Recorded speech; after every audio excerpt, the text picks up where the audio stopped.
It's unbelievable, the genocide that's happening. A child with no head, a child with no head. And the Israeli government say it's a mistake, a mistake. I hope that Benjamin Netanyahu burns in hell.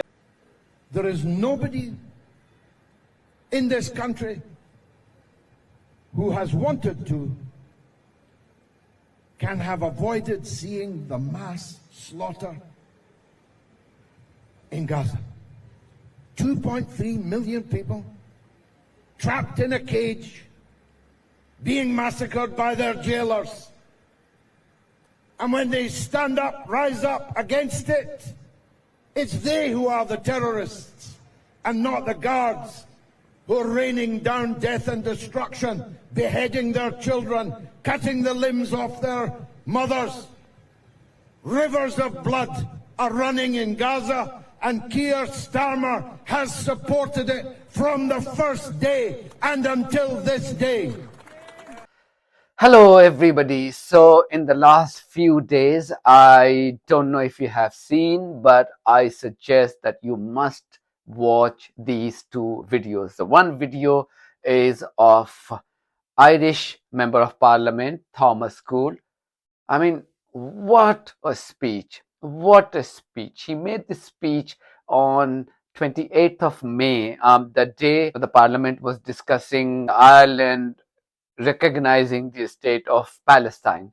So that was the discussion in which he rose and he made that passionate 2.5-minute speech.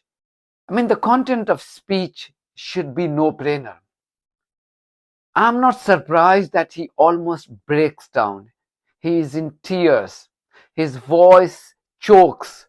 I'm not surprised. I think anybody who has any sense of humanity left would have the same feeling. Anybody, unless you are stone-hearted person, unless you are cruel. There's absolutely no way that you cannot feel for the sufferings of Palestinians. You don't have to be Palestinian. You don't have to be Arab. You don't have to be Muslim. You just have to be a human. And I will talk about why this is relevant, because the second speech is by George Galloway, Workers' Party of Britain. And he makes another compelling speech about Palestine. I mean, this guy, you can blame him for anything, but you can't blame him for not being consistent on the issue of Palestine. I heard him support Palestine 25 years ago, and I'm hearing him support Palestinians even today. The one British politician who has been absolutely consistent on Palestinian issue is George Galloway. Of course, there are many, but what I'm saying, George Galloway is one of those politicians. So Thomas Gould, I mean, he's talking about when he says that he wishes a special place in hell for Netanyahu. I think he speaks for millions and millions and millions of people around the world. Of course, he is not speaking for Zionists, but he's definitely speaking for people who stand for humanity. I want you to watch this video, watch this speech, and see if you can connect. I think a lot of you, an overwhelming majority of the viewers who are watching this video on Janta Ka Reporter would connect with what this gentleman is saying. Minister, what should have been a proud day and a nice day that this state recognises the Palestinian state really has lost a lot of that with what happened on Sunday and the horrific atrocity and the war crimes carried out by the Israeli state. When you look at the photographs and the pictures and the videos that come from there, and you hear the screams of people screaming as the Israeli government burned men, women and children alive. They burned them alive. And the world stands by while 15,000 children are being slaughtered. 35,000 men and women and children. And It's unbelievable, the genocide that's happening. A child with no head, a child with no head, and the Israeli government say it's a mistake, a mistake. I hope that Benjamin Netanyahu burns in hell the same way them children and their families burned. I hope him and his generals and the far-right government in Israel, that when their God finally brings him to the resting place, that he deserves to burn in hell. Because what is happening now, not alone is it apartheid, not alone is it atrocity and a war crime, it's just horrific. It's just horrific what they're doing. Where is their soul? Where is the soul of the Israeli people that allows their government to do this to children? Where is their humanity? The Israeli people, the Jewish people, after everything the Jewish people have suffered down over the decades, that they would allow their government to do this to other human beings. Human beings. But in the eyes of Netanyahu and this far-right Israeli government, Palestinians are human beings. But today here, the Irish people say, we recognise Palestine. We recognise that they are human beings, just like every one of us. Shame on Israel. Shame on what they've done, and will never be forgotten. Now that was the Irish politician, and Ireland has been absolutely amazing. Ever since Simon Harris became the Prime Minister, I think Ireland has really pleasantly surprised everybody. And why wouldn't they? If you look at the Irish history, I think they have a lot in common with Palestinians than any one of us. So it was no-brainer that Simon Harris used the word that he did for war criminal Benjamin Netanyahu when he said that he's repulsed by the action of Netanyahu. We cover this story here. You can watch this video here.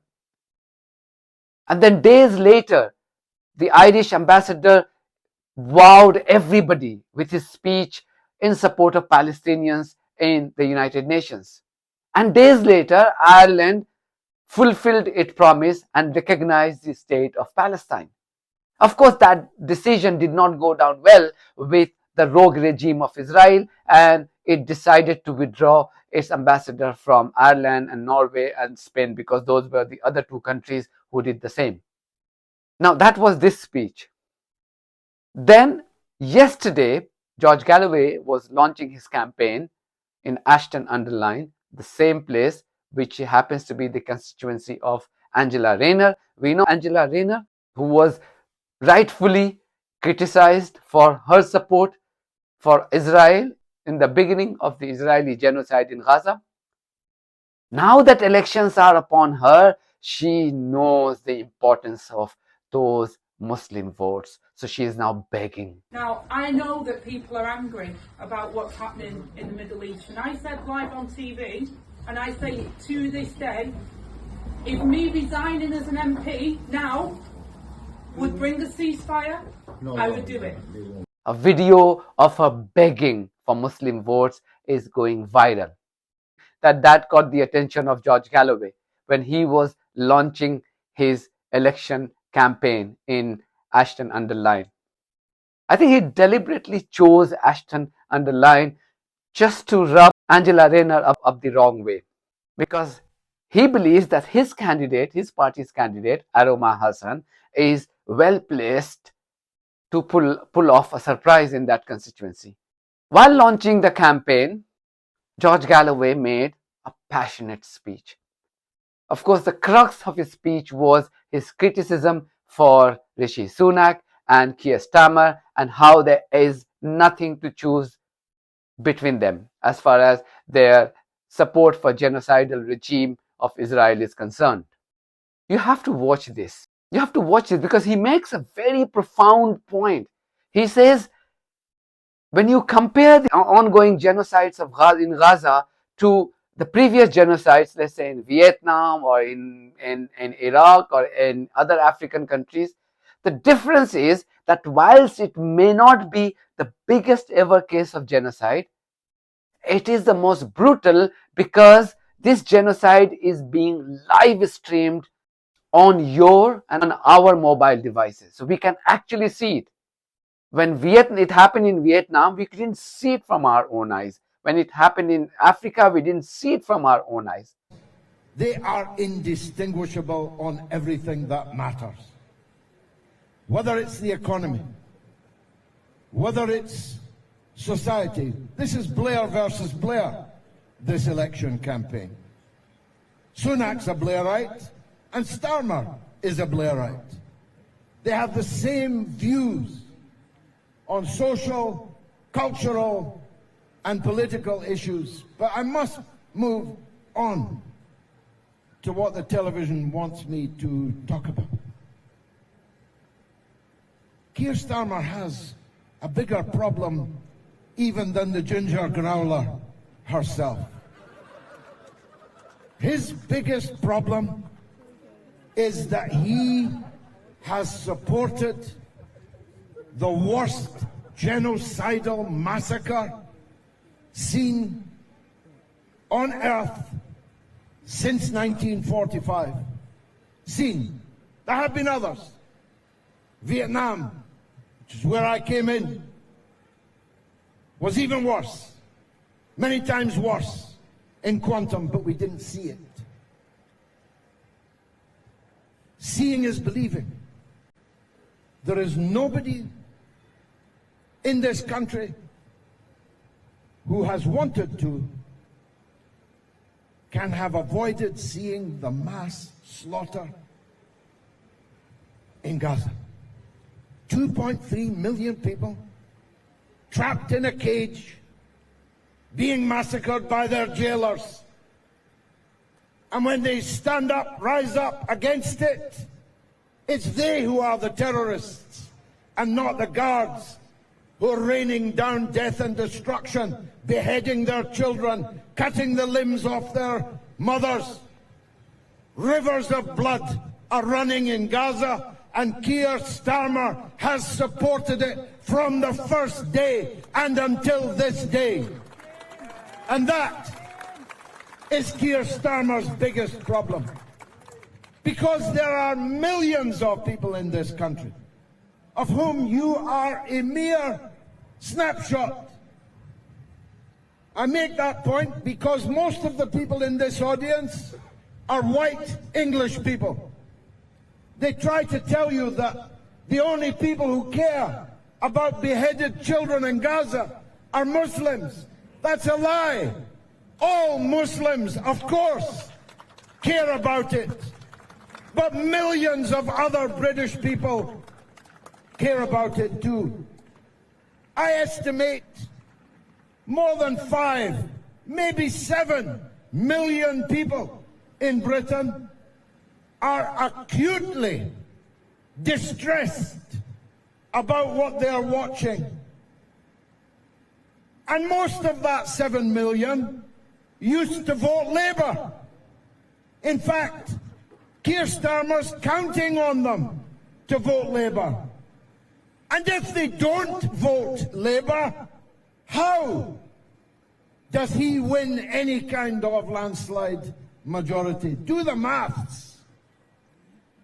If those millions vote for independence, like Jeremy Corbyn, for independence, like Andrew Feinstein, who's fighting Starmer, for the Workers' Party, like me, like Aroma, and the hundreds of other candidates that we are fielding. If those millions vote for us, I'll be in the running to be the Prime Minister of Britain, not Keir Starmer and Rishi Sunak. But when it's happening now, when the Palestinian babies' heads are being blown up, we can actually see that. And that is a real frustration. Not just we, the so-called champion of democracy and humanity in America, in this country, in the European Union, they are also privy to what is happening.